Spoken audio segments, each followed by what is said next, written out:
بسم اللہ الرحمن الرحیم۔ السلام علیکم ورحمۃ اللہ وبرکاتہ۔ اللہ تعالیٰ کا بے حد احسان عظیم ہے جس مالک کریم نے ہمیں آج پہلا روزہ رکھنے کی توفیق عطا فرمائی۔ ترمذی شریف کی حدیث پاک ہے، حضرت ابو ہریرہ رضی اللہ تعالی عنہ آپ روایت فرماتے ہیں، نبی کریم صلی اللہ علیہ وسلم نے ارشاد فرمایا، رمضان مبارک کی جب پہلی رات آتی ہے تو پہلی رات سے اللہ تعالیٰ جہنم کے دروازوں کو بند کرنے کا حکم جاری فرما دیتا ہے، اور یہ دروازے پورا رمضان مبارک پھر کھولے نہیں جاتے، اور جنت کے دروازوں کو کھول دیا جاتا ہے، پورا رمضان مبارک پھر اس کو بند نہیں کیا جاتا۔ شیاطین کو جکڑ دیا جاتا ہے، اور ایک آواز، ایک ندا بلند ہوتی ہے کہ خیر کا کام کرنے والے آگے بڑھیں اور شر کا کام کرنے والے رک جائیں۔ اور اسی طرح رب کریم اپنے بندوں پر مہربانی فرماتے ہوئے افطاری کے وقت لاکھوں کی تعداد میں جہنم سے آزادی کا پیمانہ جاری فرما دیتا ہے، حکم نامہ جاری فرما دیتا ہے۔ روزہ ایک ڈھال ہے، اور جس طرح مال کو پاک صاف کرنے کے لیے زکوٰۃ دی جاتی ہے پھر مال پاک ہو جاتا ہے، بالکل اسی طرح جسم کی بھی زکوٰۃ ہے روزہ۔ جسم کی زکوٰۃ ہے، یعنی کہ جسم کے اندر سے بیماریوں کو دفع کرنے کے لیے، بیماریوں سے چھٹکارا حاصل کرنے کے لیے روزہ رکھا جاتا ہے، اور روزے کا اہتمام کیا جاتا ہے۔ پھر روزے کی حفاظت بھی اس بندے پر لاگو ہے کہ روزے کی حفاظت وہ کس طرح کرے گا۔ روزہ اس نے رکھ لیا ہے، حفاظت نماز کے ذریعے سے کرے گا، حفاظت چغلی غیبت سے بچ کے کرے گا، حفاظت اپنی آنکھوں کی کرے گا، حفاظت اپنی زبان کی کرے گا۔ ساری چیزیں رمضان مبارک میں، اور اس کے علاوہ بھی ان چیزوں کا احتیاط بندے کو کرنی چاہیے۔ اللہ تعالیٰ نے حکم جاری فرمایا، یا ایھا الذین آمنوا کتب علیکم الصیام کما کتب علی الذین من قبلکم لعلکم تتقون۔ اے ایمان والو، تم پر روزے فرض کیے گئے ہیں جیسے کہ پہلوں پر فرض کیے گئے تھے، اس لیے کہ تاکہ تم تقوی اختیار کر لو۔ تقوی کیا ہے؟ رب کریم سے ڈرنا۔ آگے پیچھے بھی ڈرنے کا حکم ہے، لیکن بالخصوص اب جب روزہ رکھ لی ہے تو اس میں رب تعالیٰ سے ڈرنا، تقوی اختیار کرنا اس انسان کے لیے بہت ضروری ہو گیا ہے کہ ہر پل ڈرے اس بات سے کہ میں روزے کی حالت میں ہوں۔ چغلی کرے، غیبت کرے، جھوٹ بولے تو اس بات سے ڈرے کہ میں روزے کی حالت میں ہوں، روزے کی بے احتیاطی میں نے نہیں کرنی۔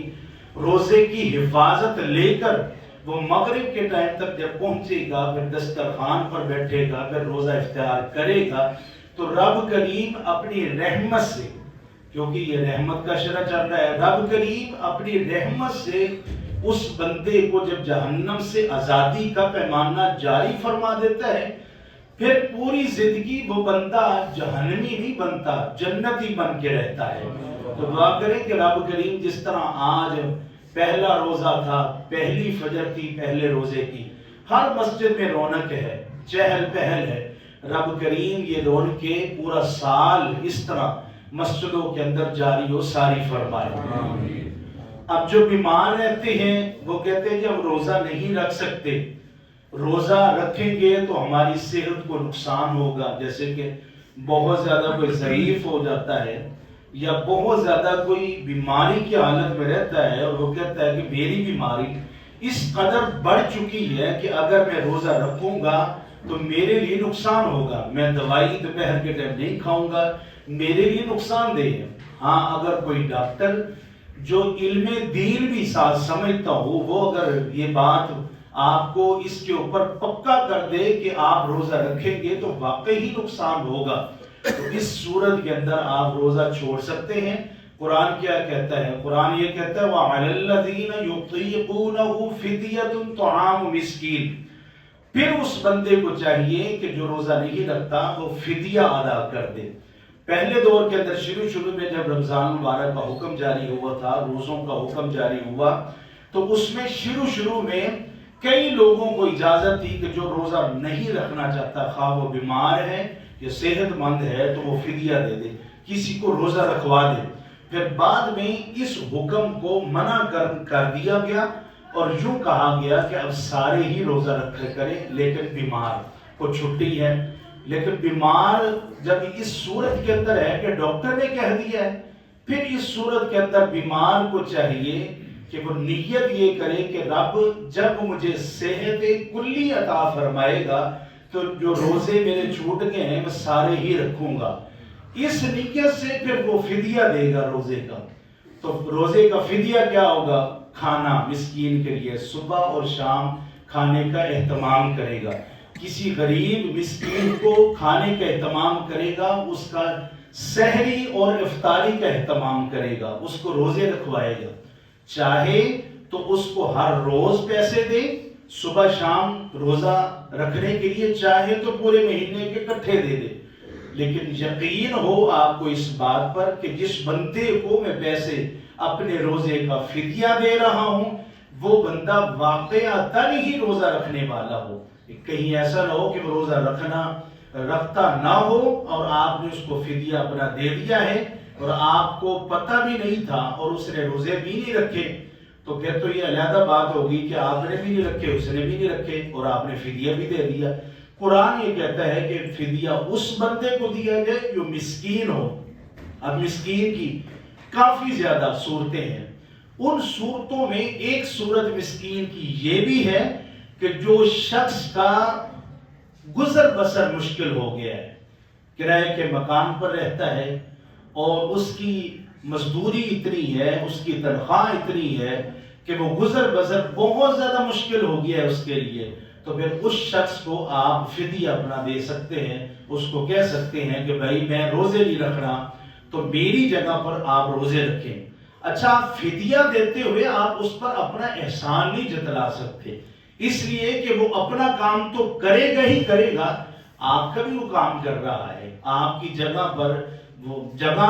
یہ ہے کہ روزہ اس نے رکھنا ہی رکھنا ہے، لیکن آپ سے فدیہ لے رہا ہے، وہ روزے رکھ رہا ہے، ثواب اس کو بھی مل رہا ہے اور ثواب آپ کے کھاتے میں اس کی وجہ سے جا رہا ہے، تو اس لیے آپ اس کے اوپر اپنا احسان نہیں جتلائیں گے، آپ اس سے ریکویسٹ ہی کریں گے کہ آپ کی مہربانی ہے، آپ یہ فدیہ قبول فرمائیں، آپ روزے رکھیں، آپ کو بھی ثواب ہوگا اور مجھے بھی ثواب ہوگا۔ رب کریم ہمیں یہ جو اچھی باتیں ہم سنتے ہیں دوسروں تک پہنچانے کی ہمیں توفیق عطا فرمائے۔ جس صاحب کو پتہ نہ ہو، جو بزرگ ہوں، جو بیمار ہوں بہت زیادہ، جن کو اس مسئلے کا پتہ نہ ہو کہ فدیہ دیا جاتا ہے، فدیہ کے علاوہ کوئی چھوٹ نہیں ہے، کوئی معافی نہیں ہے، تو آپ کم از کم ان تک یہ میسج اور پیغام پہنچا کر اپنے لیے اور ہمارے لیے، مجھ بندہ ناچیز کے لیے صدقہ جاریہ کریں اس بات کا کہ دوسروں تک اس بات کو پہنچایا جائے۔ دعا پڑھ لیں، اللہ تعالی ہمیں عمل کرنے کی توفیق عطا فرمائے۔ بسم اللہ الرحمن الرحیم، رب اغفر وارحم وانت خیر الراحمین۔ اس کا ترجمہ یہ ہے کہ اے مالک و مولا میری بخشش فرما دے